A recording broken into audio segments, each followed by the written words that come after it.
ત્યાંથી આગળ આવ્યા ઘાટા. ઘાટાનું બીજું નામ આનંદાદ્રી. ડીગથી આદિબદ્રી, પરમદ્રા થઈને સેવગામ, નયન સરોવર ઘાટા મુકામે થાય છે.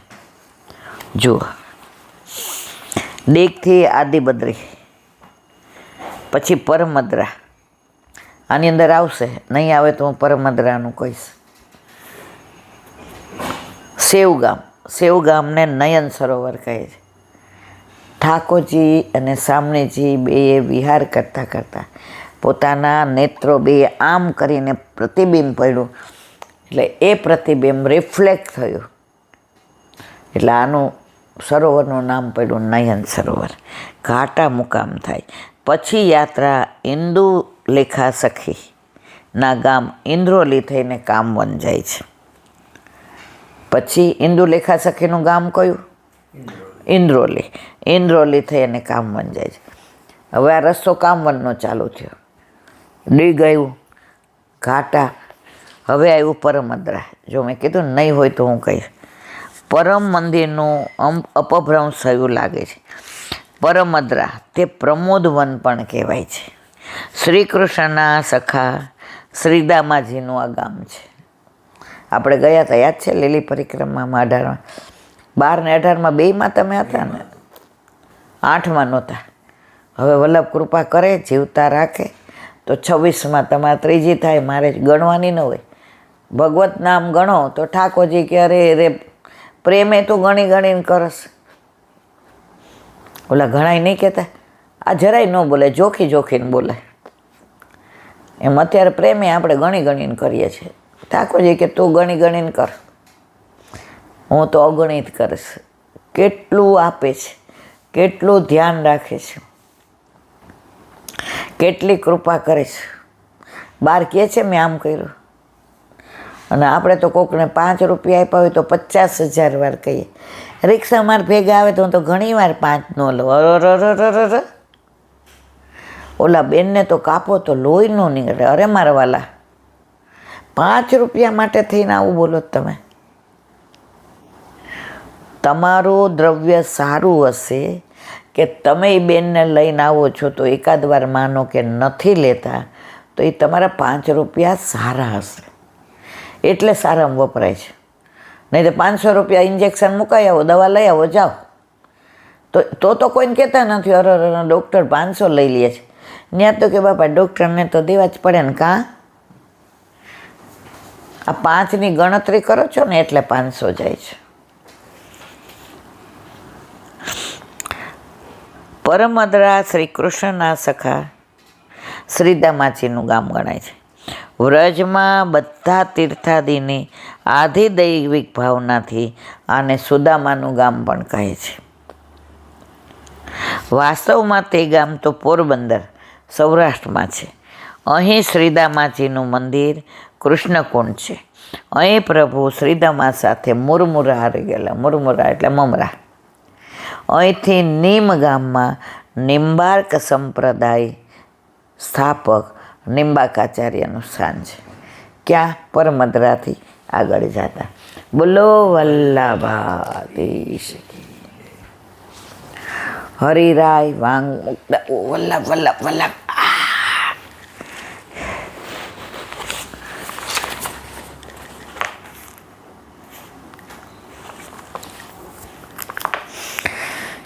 અત એવો દ્વૈરુક્તમ દૌત્યેન વ્રજમાં ગતે સર્વાત્મ ભાવાધિકૃતો વિરહેણતી તદુચ્ચ.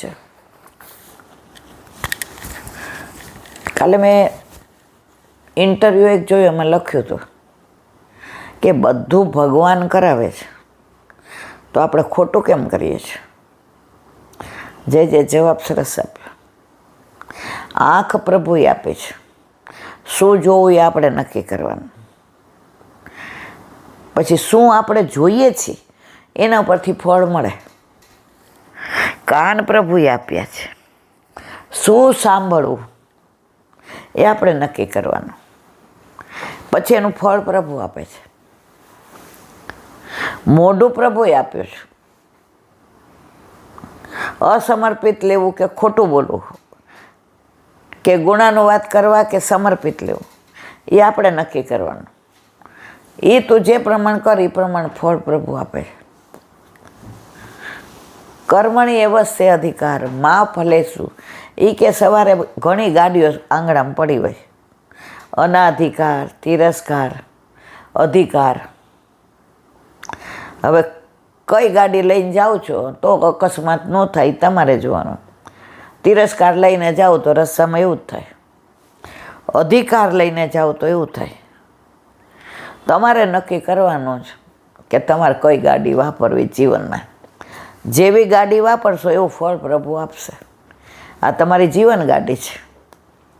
પ્રભુએ તો પેટ્રોલ ફૂલ કરી દીધું, એન્જિન સરસ છે, ગાડી નવી છે, એસેસરી છે, એવું કેવું મશીન આપ્યું છે. આપણને અત્યારે બેઠા છીએ નાહી ધોઈને તૈયાર થઈને. હવે તમે સવારના પોરમાં એમ કહો હાલો ને રીખો આપણે બહાર ચા નાસ્તો કરી આવીએ, મહેમાન હોતા છે. ઠાકોરજી કે ઓહો આનું ફળ હવે એને એ પ્રમાણે જ મળે. પણ આપણે નાહી ધોઈ લીધું ને વહેલા ઉઠી ગયા, હાલો મહેમાન જાગે પહેલાં સત્સંગ કરી લઈએ. એટલે આખો દિવસ પછી મહેમાનને એવું ન થાય કે અમારી યાર ભાભી બેસતા નથી. નક્કી આપ્યું છે બધું સરખું પ્રભુએ, નક્કી આપણે કરવાનું, પછી ફળ પ્રભુ આપે. હવે કે ગુજે આથી જ દૂતના કાર્ય માટે વ્રજભૂમિમાં પધારેલા ઉદ્ધવજીએ શ્રી વ્રજાંગનાઓની સ્થિતિ જોઈ તમે વિરહ વડે કરીને અધોક્ષ પ્રભુમાં સર્વાત્મ ભાવ પ્રાપ્ત કર્યો જ. ભાગવત દસમ સ્કંદ 40મો અધ્યાય 27મો શ્લોક એ પ્રકારનું વચન કહ્યું છે. ઉદ્ધવજી આવ્યા હતા ને, કઈ નીકળ્યા હતા, સાંજે આવી જઈશ.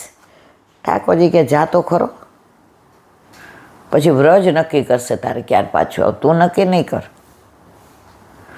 હવે જો આપણને મહિનો થઈ ગયા ગયે, બરાબર, મને આ પુસ્તક હાથમાં છે, હજી મોઢામાં કાંઈ નથી નાખ્યું. મનમાં એમ થાય કોક કહે તો પાછા અઠવાડિયું હાલો ને જઈ આવીએ. આપણે મનોરથ કરવાનો, પૂરો કરવો એના હાથમાં છે. વ્રજ તો મને આમ મારા પ્રાણ થકી મને વહાલો છે. વ્રજનું નામ પડે એટલે મને રોમાંચ ખડા થાય કે હવે ક્યારે જઈશ. તો ઉદ્ધવજી તો કંઈ નહીં વાત, હાંજે પાછું હો પ્રભુ, હા હા જા. 6 મહિના સુધી ખૈસા નથી, જ્ઞાન દેવા આવ્યા હતા. કારણ કે શિષ્ય એવા ના હતા, બૃહસ્પતિના શિષ્ય હતા, એટલે જ્ઞાનનું અભિમાન.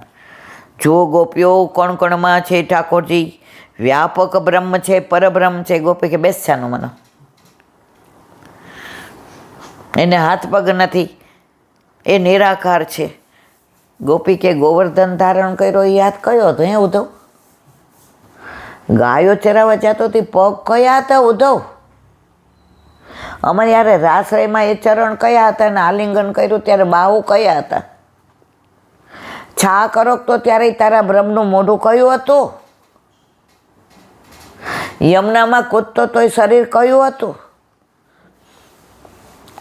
એવા ગોપીઓએ તો એને કટાક્ષ કર્યા કે 6 મહિના પછી ઉદ્ધવજીએ કહ્યું કે તમને સર્વાત્મ ભાવ જ્યાં જ્યાં નજર મારી ઠરે યાદી ભરી છે આપણે. તમને તો કણકણમાં કૃષ્ણ દેખાય છે, અમે નિરાકારને આકારને ગોતવા બેઠા છે. સવારથી સાંજ આવ્યા હતા, 6 મહિના પછી શું કહે છે?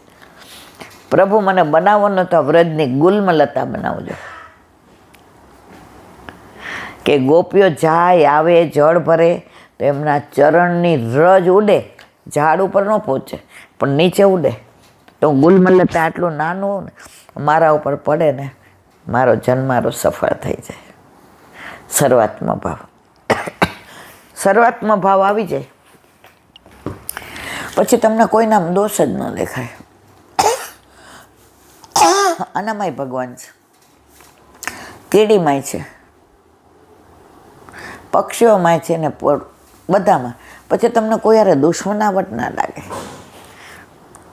તમને એવું જ લાગે કે બધામાં એને ઠાકોરજી એ લીલા કરાવે તો ભલે એની એ લીલા મને કબૂલ મંજૂરી.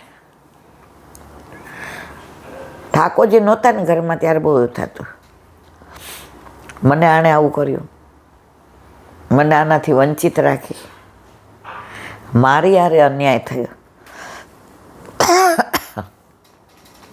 પ્રભુ પધાર્યા પછી એમ થયું કે બધાયથી વધુ ન્યાય મને કર્યો. મારી કોઈ લાયકાત નથી, મને કંઈ આવડતું નથી. નોકરીમાંય પ્રપંચ, મોડા જાય એટલે ખોટું બોલીએ. ઘરમાંય કોઈ આવે તો ખોટું બોલીએ.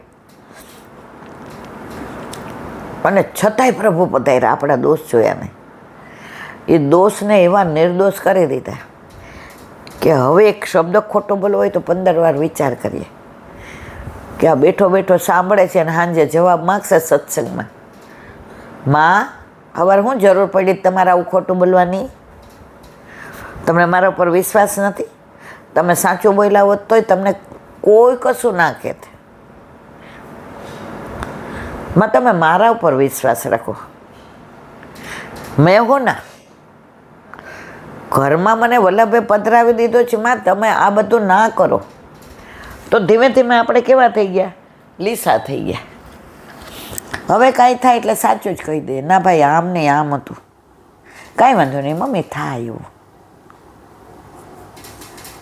કોઈની યારે વાત કરતા હોય, હવે ઘણા એમ કે સત્સંગ કરવા આવો.